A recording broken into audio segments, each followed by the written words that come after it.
Hello, and thank you for tuning into Answers from the Lab, where we share Mayo Clinic knowledge and advancements on the state of testing and science from laboratory leaders and the people who are making it happen behind the scenes. I'm Dr. Bobbi Pritt, the chair of the Division of Clinical Microbiology in the Department of Laboratory Medicine and Pathology at Mayo Clinic in Rochester, Minnesota. With me today is Dr. Bill Morice, the chair of the Department of Laboratory Medicine and Pathology at Mayo Clinic and the president of Mayo Clinic Laboratories. This is our weekly discussion with Dr. Morice, in which we learn about updates in the field of laboratory medicine and pathology. Hi, Bill. Good morning. Hi, Bobby. How are you? Pretty good. How are you? I'm doing well. It's another week here in the Midwest, in Labland. I like it, Labland. Well, in Labland and in the world of outbreaks and infectious disease, it's been kind of interesting following monkeypox and COVID. Good news for now, I guess, with the monkeypox front, it looks like cases are going down, maybe will plateau. The CDC just released on September 29th a technical report on an update on the CDC's response. And it looks like monkeypox probably won't go away, but it'll probably plateau and will be continued to be a risk, probably at a low level throughout the US and also probably the world. Yeah, so it looks, as we had feared, it looks like they're saying that it appears that it has a foothold now in this part of the world. It will no longer be, we're limited to just Central Africa in terms of where you can encounter cases not related to travel, correct? Yes, their specific words are domestic transmission in the US is unlikely to be eliminated in the near future. Probably will remain at a low level at certain populations of risk, primarily in men that have sex with men, but obviously it can affect anyone. There's only been one death still. There's been a number of children that have been affected. So everyone should still consider it a potential, although low-lying risk. Yep. So yeah, I mean, it does. I'm glad you brought up the children, because I think that's the thing now, that the disease is here, is that anyone can catch it, right? It's an infectious disease, and so we know this mode of transmission is contact, so it can be spread. So I guess it's just one more thing we're going to have to keep in mind, and it's going to mean that now, for health professionals that are seeing patients and for patients that get unexplained rashes, is going to have to be one of the things that's in our minds now to think about. So there's actually, in the US, there's been 4 pregnant people and 1 breastfeeding person who've also been infected. Wow. So like you said, no one's really immune, definitely transmitted by that close personal contact, although we are still seeing it really in certain risk groups, potentially, or primarily the gay and bisexual men. But I think, everyone needs to be aware of the associated risk factors and just take precautions. Yep. Yeah, absolutely. And that was one thing it brings to mind for me, is the question is now, do we consider monkeypox endemic in this part of the world? It's interesting you bring that up. Yeah, what do you think? Yeah, well, no one's calling it endemic yet, but it is kind of a good question that we're all wondering, because no one thinks it's going to go away anytime soon. So yeah, endemic, the actual definition is it's regularly found amongst a certain people in a certain area. So we think of certain things like influenza as being endemic. No one's calling it that yet, but I think that that's a potential. And that kind of brings us to COVID too. I think COVID has now transitioned, or is transitioning, into an endemic status.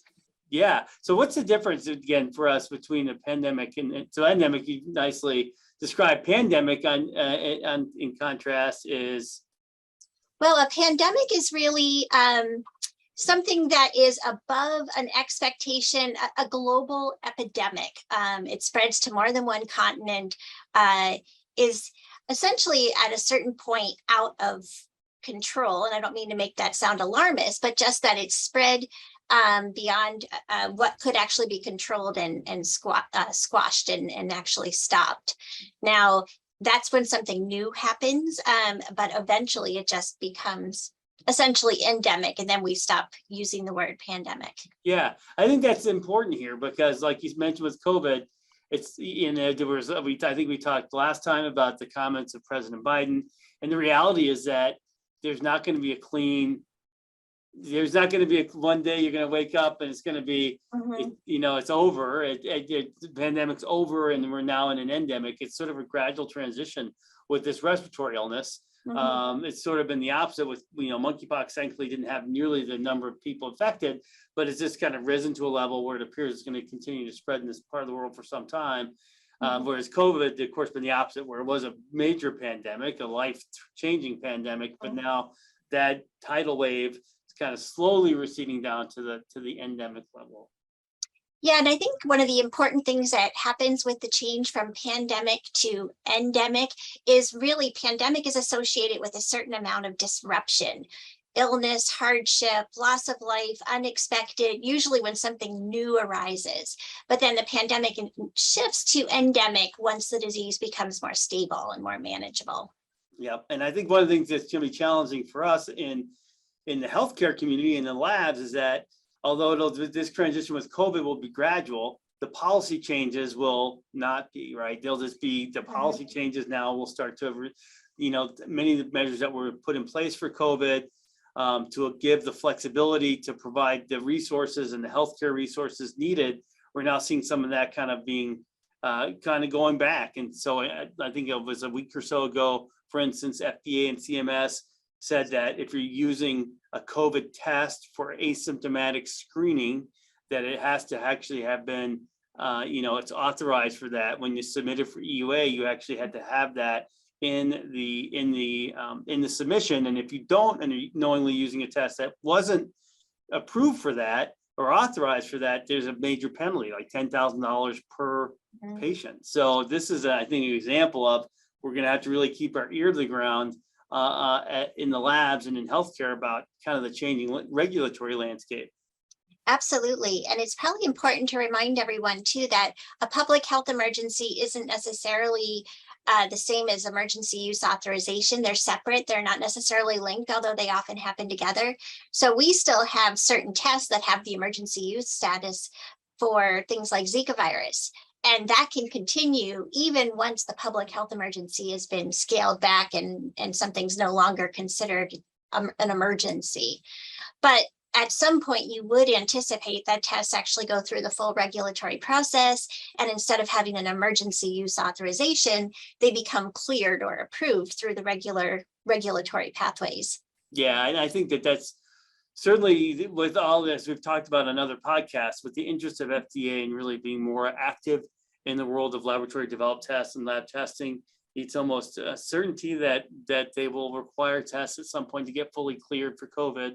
But the flip side is for all of us, you think of the FDA as sort of this monolithic entity, but the reality is there's a lot of people there that are Dr. Stenzel and others that are really good, resources. And so it'll be, as we start to think about this, if you have questions in your mind about your testing, to really just to reach out to the FDA and they often will provide clarification. So not early now, but I think as we start to move through the pandemic or move through the health emergency, because I imagine at the end of the year, it's going to be a hot topic as we get to the end of 2022, that they'll probably see the public health emergency be rescinded at some point. Yeah. And I think that we continue to learn, like you said, Dr. Stenzel, others at the FDA have really, I think, been doing their best to try to provide guidance.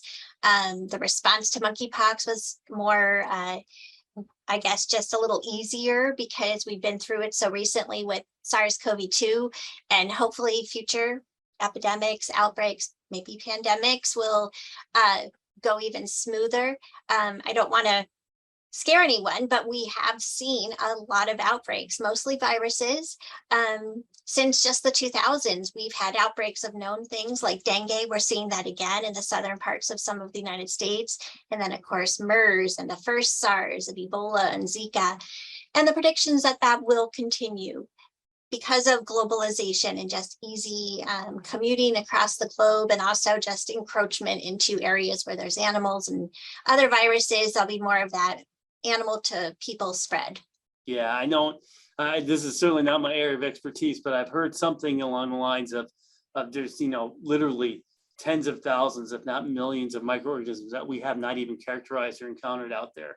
And that is one of the concerns with with increased population and people going into areas where they have not been, and also increased travel, where that this is something that we're going to have to be dealing with. So, and I think it is, and hopefully we can take the lessons learned, as we've talked about before, and kind of create the right safety net for our country and really for the globe. It's a global issue, that we can really have a system that can recognize and respond to these things without the level of disruption that we saw with COVID, because God knows we don't want to go through that again. Absolutely.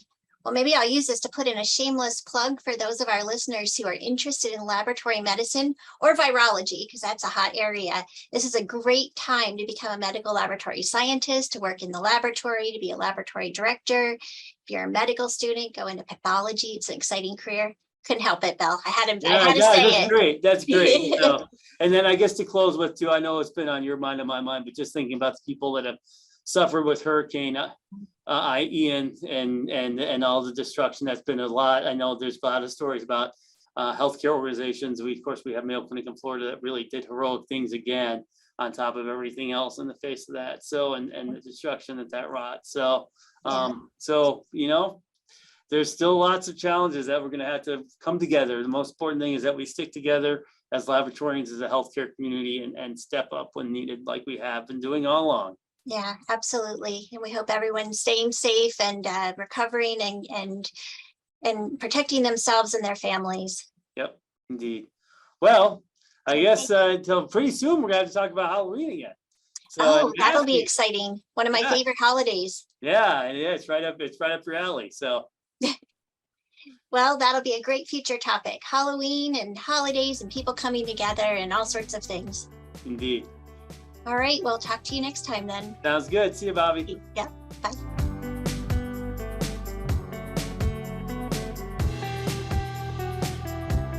Thank you so much for tuning in to Answers from the Lab. Be sure to subscribe to this podcast and don't forget to tune in every Thursday and every other Tuesday.